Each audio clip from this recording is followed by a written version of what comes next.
Tema ini nggak tahu saya udah pernah dengar, saudara udah pernah dengar atau enggak? Nubuatan Eden, penggenapannya Kalvari, via Bethlehem. Jadi kita akan ke 3 kota loh, 1 kota 1 jam. Saudara yang dikasihi Tuhan, kalau saudara dengar atau lihat judul ini kan unik, tetapi ini juga Alkitabiah. Yang disebut Eden itu adalah Firdaus, tempat di mana Allah menciptakan manusia pertama.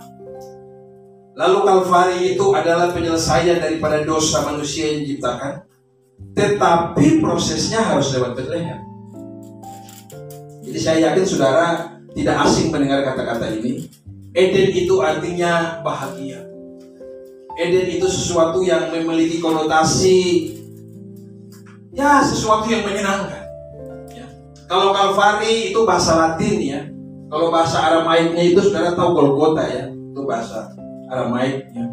Kalau bahasa Latinnya itu Kalvari ini, saya lebih suka pakai Kalvari dari Golgota. Gitu ya. Terserah saya kan. Kalau Kalvari itu artinya tengkorak, tempat di mana orang-orang memang mati di situ. Kalau Bethlehem kita udah tahu, Beth and Lehem, rumah roti atau rumah tempat banyak makanan.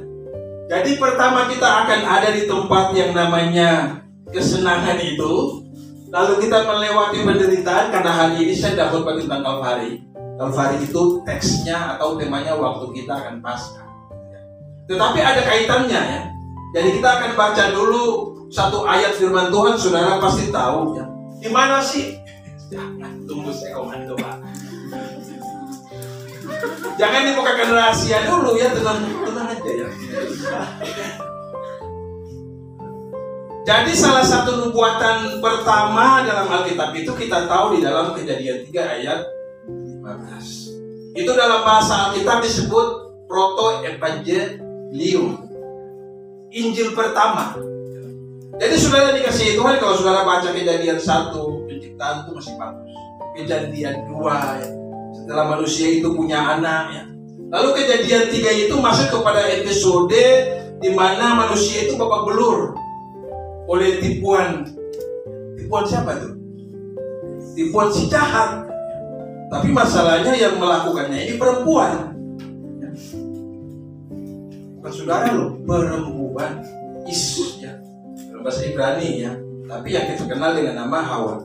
Mari kita baca bagian ini saudara, tidak usah buka Alkitab, biar saya aja. Kan sama kan? Jadi di sini juga Alkitab loh. Jadi itu tidak mengurangi kebenarannya. Tolong dia. Aku akan mengadakan permusuhan antara engkau dan perempuan ini, antara keturunanmu dan keturunannya.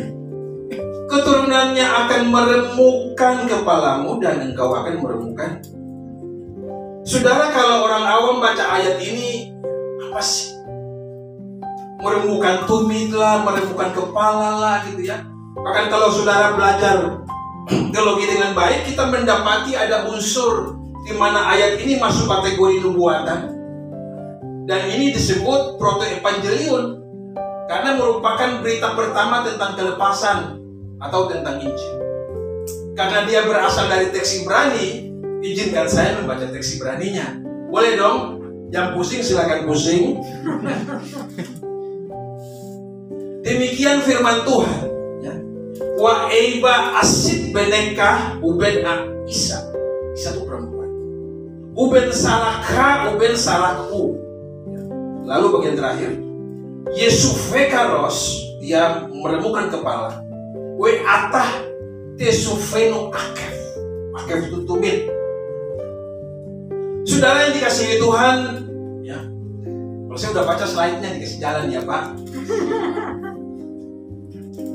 Ini kata ayat ini punya makna yang dalam sekali. Kalau kita lihat literalnya bahasa Indonesia, mungkin kita melihat bahwa sesuatu yang biasa kok. Setelah ayat 14, ya, kalau saudara baca Kejadian 3 ayat 1 ayat 14 itu kan suatu pernyataan tentang hukuman karena dosa. Jadi dikasih kepada ular dulu. Kau akan berjalan dengan perut debu makananmu. Ya.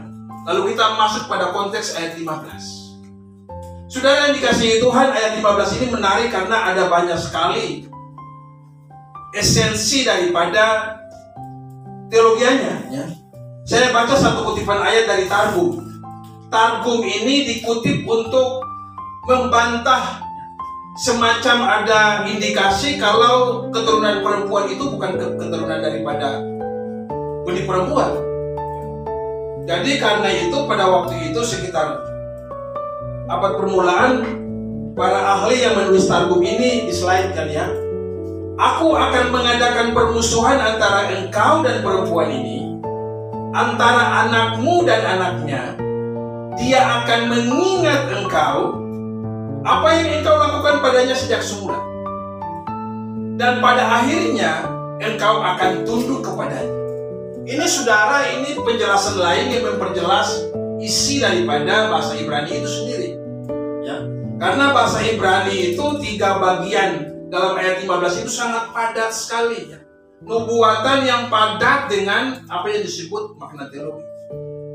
Sehingga kalau saudara pelajari satu persatu, saya akan jelaskan ini dari perspektif apa itu bahasa.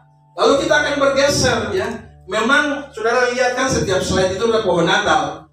Ending saya nanti Natal. Kan endingnya di Bethlehem kan? Itu dong. Jadi saudara perhatikan.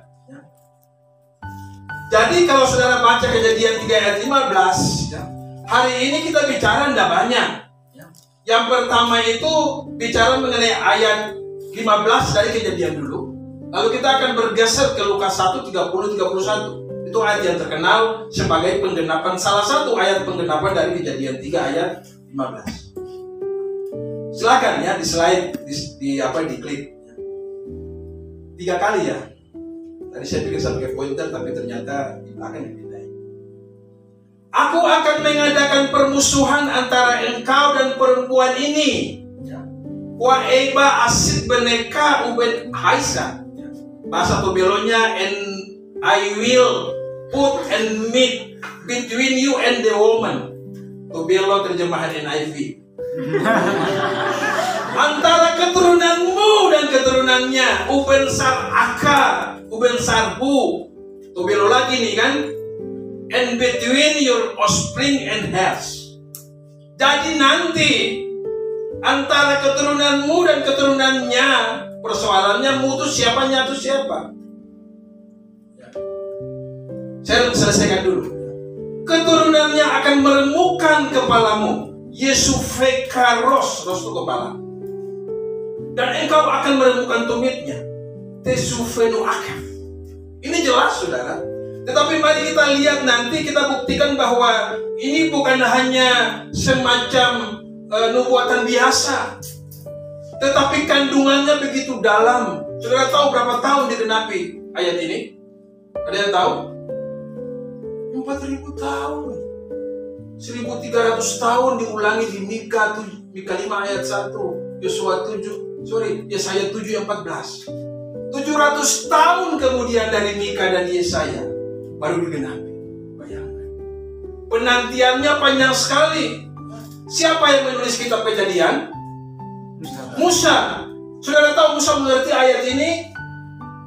Halo, tahu nggak? Nggak tahu.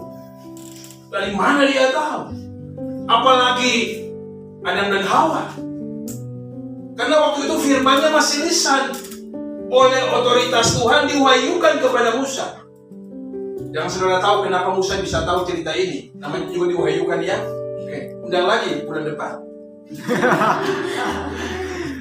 Saudara yang dikasihi Tuhan, hal yang pertama dari bagian ini adalah bahwa kalau kita bicara nubuatan Eden, transitnya di Bethlehem, nanti digenapi di Kalvari atau di Golgota itu. Maka saya mau kasih tahu ke kita, yang pertama adalah permusuhan itu selalu mendahului kemenangan. Yesaya Kejadian 3:15a. Yang perhatikan, ini saya eksegesis ya, walaupun khotbah ini sedikit topikal. Aku akan mengadakan permusuhan antara engkau itu siapa? Si jahat tadi. Tapi saudara perhatikan konteks ayat 15. Ini masih bicara seperti sesuatu yang literal kepada ular benaran kan? Saudara percaya itu ular benaran? Gak peduli Pak, yang penting ular. Dan keturunan perempuan ini, ya, saat itu di Taman Eden tuh firman ini datang. Saya yakin pasti Hawa bingung.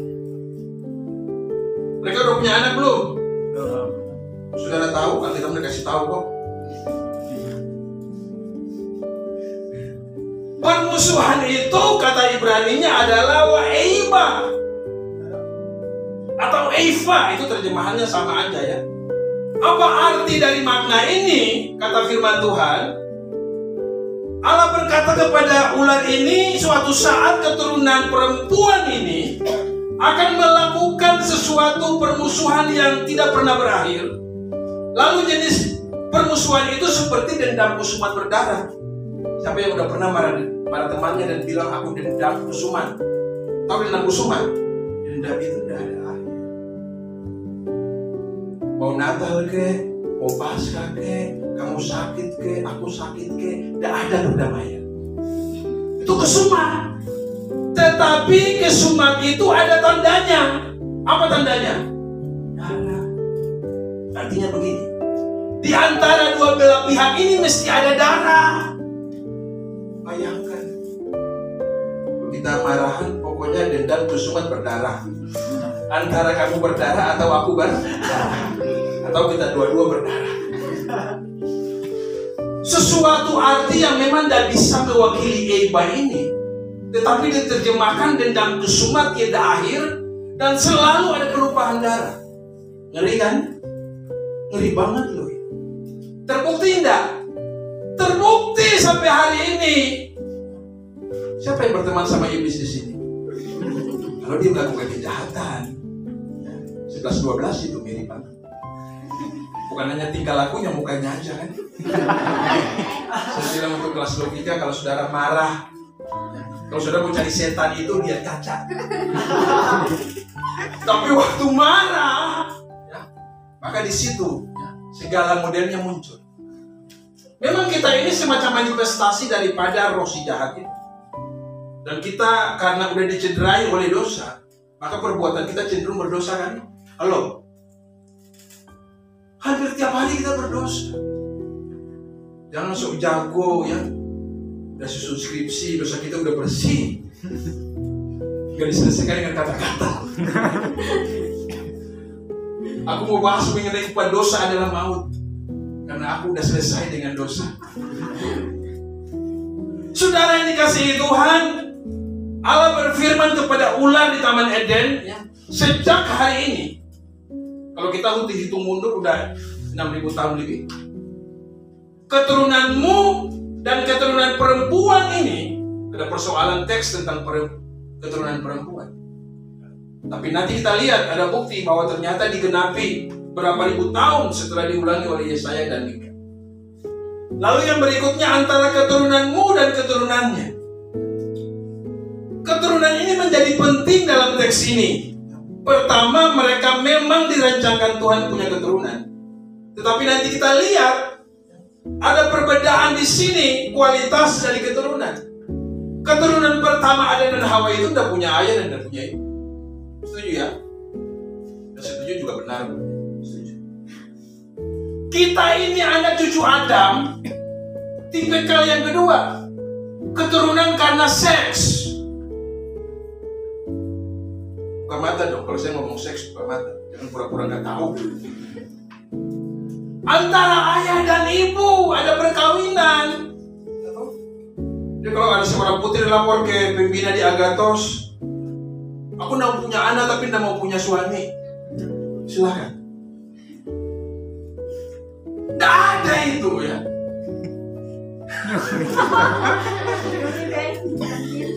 Ada kisah di mana satu putri di Jawa itu dia datang lapor, malah melihat bulan, ya, bulan jatuh atau bintang jatuh, besok dia hamil. Dan dia bikin heboh kampung itu. Karena mirip dengan Natal, seperti Maria kan. Kasus Maria itu satu-satunya sampai hari ini dokter tidak menemukan cara yang lain. Bahkan itu impossible, tidak masuk akal. Susah untuk mengerti secara apa. Jadi hal yang pertama di sini tentang keturunan, memang literal dalam keturunan Persi kalau dilihat dari perspektif bulan ini. Tetapi nanti ayat berikutnya dan bagian daripada pengenapan ini membuat sesuatu yang tidak literal. Saudara yang dikasihi Tuhan, ya, keturunanmu dan keturunannya itu sesuatu yang menandakan bahwa tidak ada akhir. Selalu berapa generasi pun selalu akan terjadi permusuhan. Dan itu belum selesai. Kira-kira udah pernah selesai? Udah belum? Udah? Yang saudara pelajari udah selesai atau belum? Semester akhir. Hampir, Pak. Hampir itu sama dengan iya atau tidak? Itu ragu-ragu kan? Lalu Kejadian 15C, ya. Keturunannya akan meremukkan kepala. Kalau bahasa Inggris tadi itu menghancurkan. Saudara tahu meremukkan? Ada nggak teman bilang kayak saudara gini, aku marah banget, hari ini aku mau remuk dendam. Itu dendam kusuma tadi. Hanya ini gak berdarah ini. Jadi kalau meremukkan itu orangnya udah tidak ada, dihancurkan total. Kepalanya nggak tahu pindah kemana. Jadi keturunannya akan meremukkan kepalamu. Keturunan siapa? Halo, keturunan siapa? Perempuan atau keturunan ular? Hah? Oh, perempuan. Oke, kita nggak tahu perempuannya siapa ya.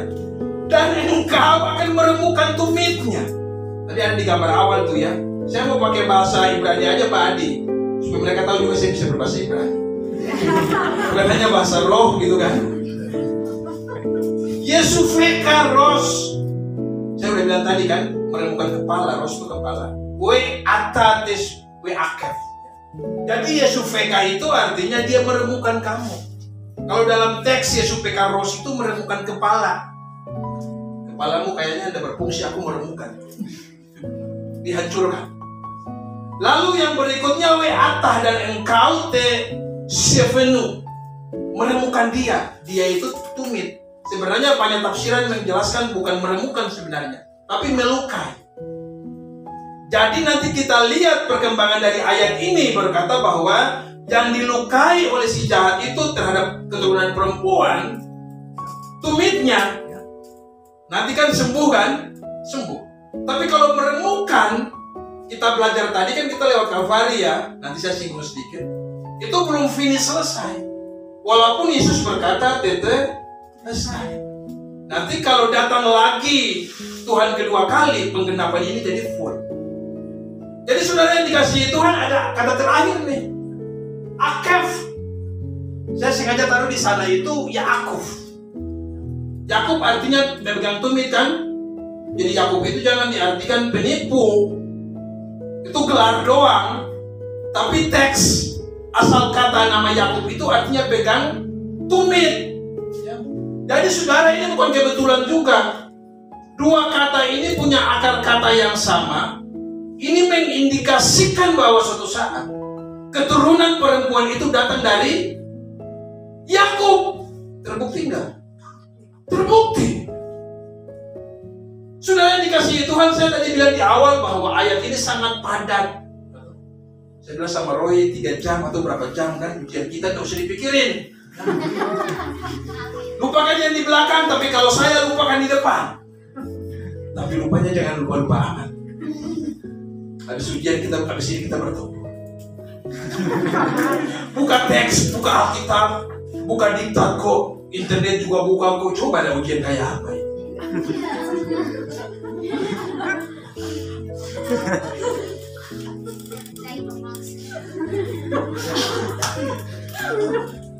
Saudara yang dikasihi Tuhan, ayat 15C bicara mengenai bagaimana metode ya daripada nubuatan ini.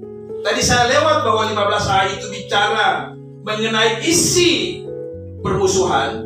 Lalu 15B itu bicara mengenai pelaku atau aktornya, betul kan? Lalu ini metodenya, jangan lupa loh kepalanya. Aduh, yang satu lagi kamu jangan lupa tumitnya. Kalau kita secara literal sederhana, ular itu biasa pagut kita di mana?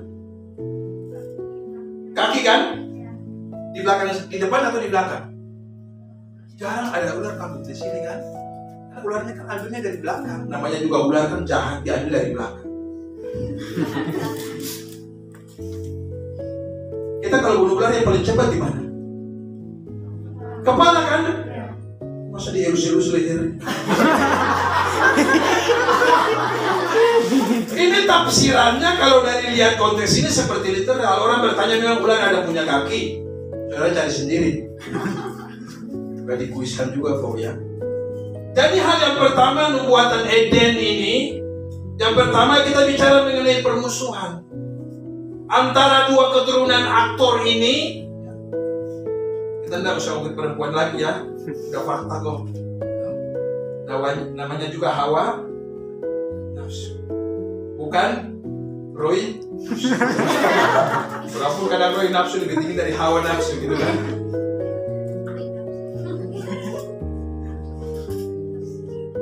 Jadi saudara yang dikasihi Tuhan, konteks ini dilihat sebagai suatu permusuhan. Tetapi ayat 15C itu menandakan ada nanti kemenangan di pihak perempuan. Walaupun kita udah tahu jawabannya, tapi saudara perhatikan teksnya dulu. Jadi nats yang terkenal ini, atau yang saya bilang tadi di awal sebagai proto-evangelium, Injil pertama ini, itu merupakan suatu pergumulan panjang dari abad ke abad, sejak Eden sampai hari ini mau Edan, selalu Eden ke Edan. Yang ganggu kita selalu itu setan. Kalau teman itu bukan ganggu, dia pengen aja itu ya. Tapi kalau konsentrasi ganggu kita itu namanya si jahat. Perilakunya memang bukan Eden lagi, Edan kan. Permusuhan terus menerus, ya. Luka di kedua belah pihak. Ini saya kutip. Tetapi nanti setelah kita lihat ayat ini berjalan, kita akan mendapati bahwa waktu di Bethlehem, kemenangan itu memang dibuktikan di pihak perempuan. Banyak ayat yang menjelaskan itu. Hari ini saya mau rangkum banyak hal gitu ya. Lalu hal yang kedua, mari kita bergeser dari Eden tadi ke Bethlehem. Lukas 1 ayat 30 dan 31. Kata malaikat itu kepada Maria, "Jangan takut, hai Maria, sebab engkau beroleh kasih karunia di hadapan Allah." Ayat 31. "Sesungguhnya engkau akan mengandung dan akan melahirkan seorang anak laki-laki, dan hendaklah engkau menamai dia Yesus." Klik dulu baru balik lagi. Saya mau baca dulu versinya Matius. Matius 1:23. "Sesungguhnya," kata malaikat yang sama, "anak darah itu akan mengandung dan melahirkan seorang anak laki-laki, dan mereka menamaikan dia Immanuel," yang berarti Allah menyertai kita.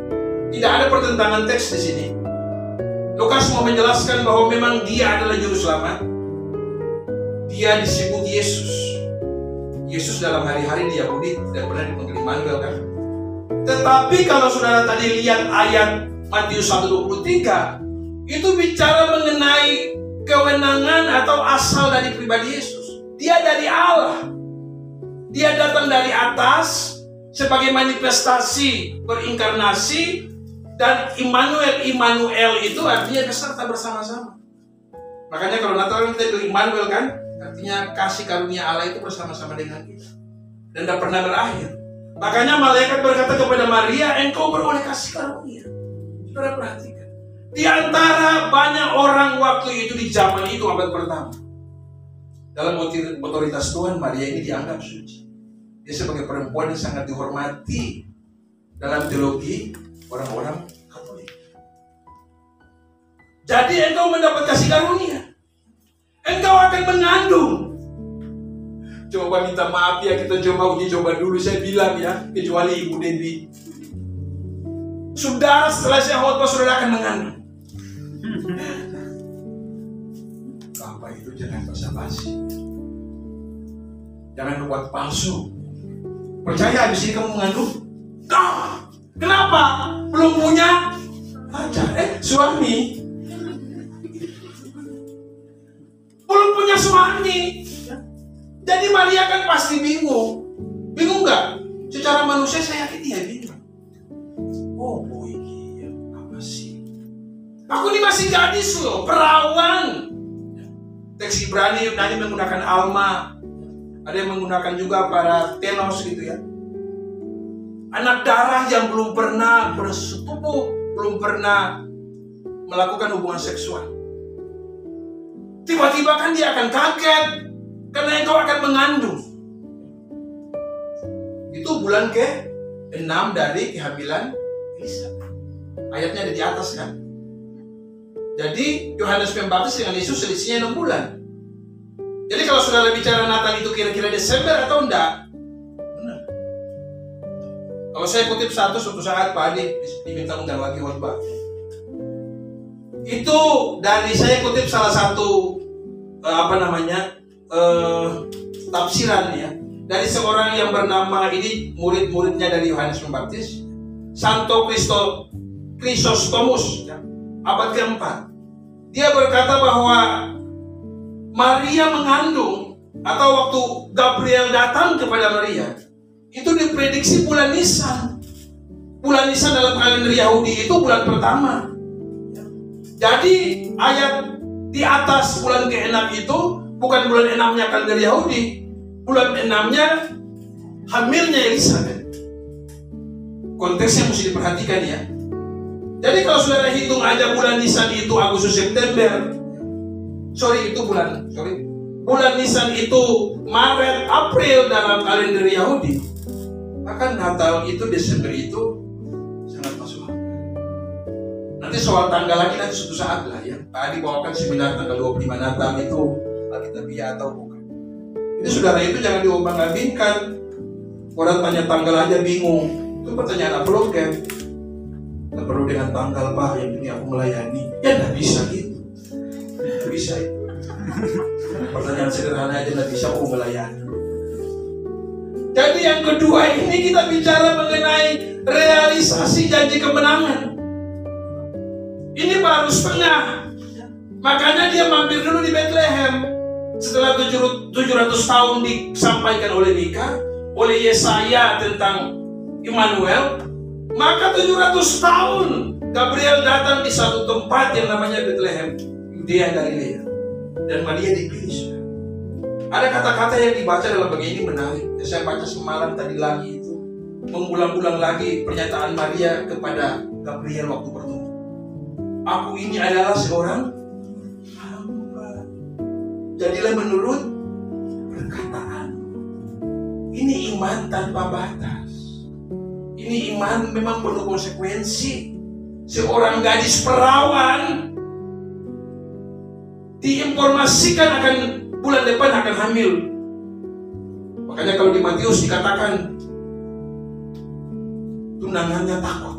Betul nggak? Pengen menceraikan. Sup sini sup. Itu bukan perbuatanmu, tapi perbuatanku. Mengerti ya? Saya pikir udah lapar bikin sup, kamu sup. Jadi kalau saudara baca Matius Lukas itu menarik sekali cerita ini.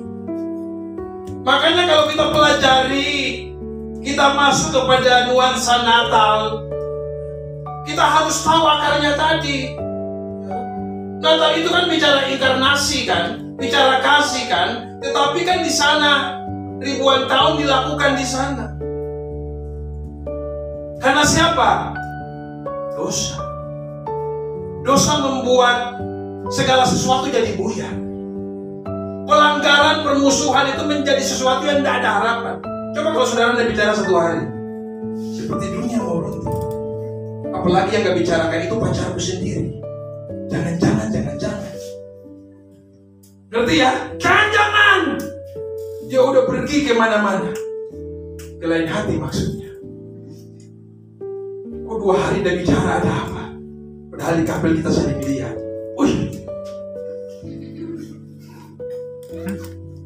Gak menyinggung loh ya. Kalau saudara ketawa kayaknya saudara itu pelakunya. Saudara yang dikasihi Tuhan, 2 hal penting kita belajar hari ini mengenai nubuatan Eden, penggenapannya nanti Kalvari, tetapi dia transit atau via Bethlehem. Yang pertama itu adalah permusuhan itu diawali, kemenangan itu diawali ada permusuhan. Dosa itu harus diselesaikan. Lalu proses yang panjang ribuan tahun itu digenapi di Bethlehem. Jadi khotbah saya bukan hanya itu. Itu hanya menambah akalia saudara tentang teologi. Sekarang kita mau lihat penerapannya. Pertanyaan saya di slide berikutnya adalah apa yang harus kita lakukan sebagai orang-orang percaya, sebagai hamba-hamba Tuhan, sebagai orang-orang Kristen yang telah diselesaikan dosanya oleh Yesus itu dengan nubuatan awal di Taman Eden. Apakah kita hanya melakukan ini sebagai suatu rutinitas tiap bulan, tiap tahun? Saya yakin enggak. Harusnya enggak. Orang hari ini mungkin sibuk untuk mendekor rumahnya kan. Kalau di kampung-kampung udah dicat, atas bawah muka belakang semua dipermak. Katanya semua hewan-hewan di Manado mau diungsikan. Dengar lagu Natal mereka stres katanya, akan jadi korban Natal. Itu kan seremonial acara kita kan. Nanti tanggal hari Jumat ya, Natal babi ya. Ada babi enggak ya? Kalau ada babi saya mau ikut. Nah, bercanda, jangan dicatat. Habis dicatat hapus saja. Jadi sudah dikasihi Tuhan, pertanyaan saya ini pertanyaan apologet. Saudara sebagai orang percaya yang sudah ditebus akibat dosa dan permusuhan itu, lalu kita ngapain? Saudara dengar khotbah seperti ini tiap tahun kan, kemasan saya cuma beda doang. Saudara udah dengar sampai pakai telinganya udah gak tahu gimana lagi, udah banyak loh Pak. Tapi persoalannya firman Tuhan yang saudara dengar versi Natal itu mengubah saudara atau enggak? Apakah saudara hari ini tetap bermusuhan dengan Allah? Klik slide berikutnya. Saya kutip bahasa dari seorang filsuf terkenal, namanya Bertrand Russell. Ada di kelas logika ya. Saya singgung itu di kelas logika. Dia berkata begini ya. Why I am not a Christian? Mengapa saya tidak menjadi Kristen? Ini 1927. Dia menulis risalah-risalah ini yang terkenal. Saudara boleh cari di internet. Ini populer, saudara.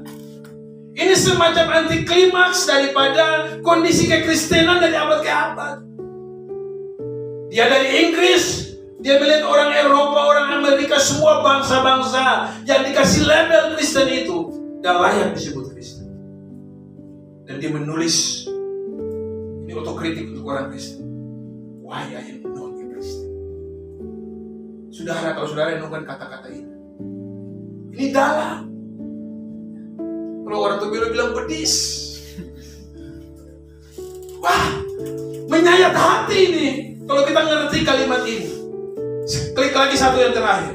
Tetapi ya, 70 tahun kemudian ada seorang juga hamba Tuhan teolog terkenal dari Inggris namanya John Stott, menulis lagi untuk mengcounter pikiran-pikiran daripada Russell ini. Saudara tolong baca bukunya di internet. Aku sudah ngajar ini soalnya jadi dengar. Dia tulis why I am a Christian. Artinya mengapa saya jadi Kristen? Kalau Russell itu bicara kritik mengapa dia tidak menjadi Kristen, karena dia lihat perilaku orang Kristen dari abad ke abad sama saja. Sekali lagi, sama saja. Permusuhannya diselesaikan, dosanya dilunasi, tapi pelanggarannya selalu sama. Tetapi Stott berkata, bukan itu saja. Orang yang ditebus oleh darah Yesus itu ada punya pengharapan. Makanya aku mau jadi Kristen. Saudara setuju? Setuju. Jadi kalau orang tanya mengapa saudara jadi Kristen, walaupun banyak orang Kristen melakukan kejahatan, dosa dan pelanggaran, di mimbar-mimbar, di jalan-jalan, dimanapun, maaf, Kadang salibnya terlihat dengan jelas. Tetapi stop berkata, ada anugerah. Memang kita pendosa memang. Makanya banyak orang yang tertarik dengan Kristen karena lihat perilaku. Nggak tahu Muhammad Gandhi? Tahu kisahnya kan? Hampir jadi Kristen. Kalau kita dia datang di belakang kalau ikut ibadah Kristen. Kenapa? Ajaran Kristen itu syarat dengan masalah-masalah etika yang baik. Dan waktu dilihat setelah keluar gereja hari-hari di India, katanya Kristen, tetapi tidak bisa melakukan perilaku sebagai Yesus. Pola kita kan Yesus. Tapi kan cuma di sini doang.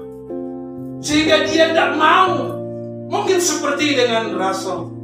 Ngapain aku jadi Kristen? Ngapain aku ke gereja? Makanya ngapain aku rayakan Natal? Pertanyaan apologetika ini untuk saudara. Saudara jangan melakukan Natal itu hanya sebagai celebration. Nah, usah beli baju juga. Kalau pulsa habis ya udah, selesai, tenang di situ. Introspeksi dirimu dengan Tuhan. Lalu di situ saya tulis, diklik dulu Pak. Coba saudara tanya ini lagi yang kedua kali. Saya udah sampaikan waktu kita seminar kan. Mengapa saya jadi hamba Tuhan? Benar nggak? Kalau bahasa awamnya itu kan mengapa saya jadi Kristen? Apakah ini otomatis karena keturunan orang tuaku? Kan saya udah bilang, kalau saudara lahir di Arab pasti jadi orang yang beragama Islam. Lahir di China jadi apa? Konghucu. Tumben ada misionaris yang masuk ke Tubelo. Tumben ada yang masuk juga di Ambon, di Kupang juga. Tapi kalau kita lahir di Arab, kemungkinan besar kita akan jadi Muslim kan? Berarti keturunan kita keturunan masih Muslim. Jadi kalau pertanyaannya mengapa saya jadi Kristen, seperti Maria, engkau mendapat kasih karunia. Jadi ngerti dong posisi saudara dulu. Kalau saudara hanya melayani, mengejar sesuatu dalam perspektif orang luar sana, hanya melayani fisik pria doang, tidak ada perubahan apa. Makanya saudara nggak akan diberkati, tanda kutip seperti berkat Maria ini. Nah, saudara lakukannya. Yang penting gua tamat, yang penting weekend aku pergi, aku pulang lagi, gitu lagi. Berganti matahari dan bulan, aku tetap sama. Ampun mati deh. Tidak bisa, saudara. Mau lanjut nggak? Terserah kan? Nah, jadi udah lapar. Slide terakhir. Penerapannya sederhana, saudara. Satu, ya. Permusuhan akibat dosa itu kita udah tahu. Sudah diselesaikan. Kata Alkitab, lunas. Ya. Roma katakan udah lunas. Harganya lunas. Tahu lunas enggak? Lunas artinya apa? Gak ada yang utang kan? Gak ada yang sisa kan? Aku mau beli, harganya berapa? 1 juta. Aku bayar 500 dulu. Itu bukan lunas, itu panjang. DP. Tuhan itu gak pernah DP dengan kita. Lunas. Tetapi persoalannya kadang kita DP dengan Tuhan. Halo. Pajarnya kecil lagi. Kecil banget. Tuhan kasih 100%, aku 5 lah, 10 lah. Kalau keadaanku baik 20. Dahsyat. Masih hidup itu dahsyat. Masih hidup itu dahsyat. Itu artinya anugerahnya. Lalu yang kedua itu, ya, jadi ini harus hidup dalam kekudusan. Yesus Kristus itu Immanuel. Memang kita udah tahu konteks ini. Ketakutan itu tidak ada dalam pikiranmu kalau saudara mau ikut Tuhan. Ada pengorbanan, tetapi saudara harus tahu. Ini bukan filsafat kosong. Allah itu Allah yang hadir physically, tetapi dia juga roh yang melakukan kata-katanya yang udah diucapkan. Jadi, saudara nggak usah takut. Kalau mati ya mati. Ya. Kalau Pak Adi tahu kan tidak ada mahasiswa Agathos yang mati dalam pergumulan di sini. Kalau kurus-kurus banget rasain di sini. Kalau gemuk saya curiga tuh ya. Saudara jangan main-main dengan dosa. Saudara merayakan Natal, setelah Natal buat dosa, gak usah lebih pulang aja. Gak usah jadi hamba Tuhan. Seperti Maria harusnya saudara punya.